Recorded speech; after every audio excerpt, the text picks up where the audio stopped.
ലാലേ സലാം, ലാൽ സലാം. വളരെയധികം സന്തോഷമാണ്. കാരണം വെച്ചാൽ അവാർഡ് എന്ന് പറയുന്നത് ഒരു അർഹതപ്പെട്ട സംഭവമാണ് അല്ലേ. അപ്പോൾ ലാൽ അതിന് അർഹതപ്പെട്ട ആൾ തന്നെയാണ്.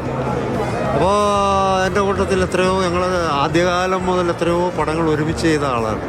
അപ്പോൾ നമ്മുടെ കൂട്ടത്തിലുള്ള ഒരാളിനിങ്ങനെ ദാദാ സാഹിബ് ഫാൽക്കെ അവാർഡ് കിട്ടുക എന്നൊക്കെ പറഞ്ഞാൽ ഇറ്റ് ഈസ് സംതിങ് നമുക്കൊരു ഒരു ഒരു ഭയങ്കര സന്തോഷമാണ് മനസ്സിലുണ്ടാകുന്നത്. എല്ലാവിധ ആശംസകളും ഞാൻ ലാലിന് കൊടുക്കുകയാണ്. അപ്പോൾ ലാലേ സലാം, ലാൽ സലാം. ലാൽ സലാം ഒരു പടമുണ്ട് കേട്ടോ. അതുകൊണ്ടാണ് ലാൽ സലാം. അതെ. അപ്പോൾ തീർച്ചയായിട്ടും അതൊരു ഇപ്പം നേരത്തെ മോള് പറഞ്ഞ പോലെ മരണം മിസ്റ്റർ ഇന്ത്യചൂടൻ എന്നൊക്കെ പറയുന്നത് അതിവിടെ ഈ സ്റ്റേജ് വരുമ്പോൾ ലാലെടുത്തൊന്ന് പറയണമെന്നുണ്ട്. പക്ഷെ പറഞ്ഞാൽ നമ്മൾ ഇതായി പോലെന്ന് ഞാൻ ഉണ്ടായിരിക്കും. അല്ല വന്നു കയറിയാണെന്ന് ഞാൻ പറയും. മരണം മിസ്റ്റർ ഇന്ത്യചൂടൻ, കുറേ നേരമായി ഞങ്ങൾ കാത്തിരിക്കുന്നു നിനക്ക് അവാർഡ് തരാൻ വേണ്ടി. വൈ യു ആർ ലേറ്റ് എന്നൊക്കെ ഒന്ന് ചോദിക്കണം.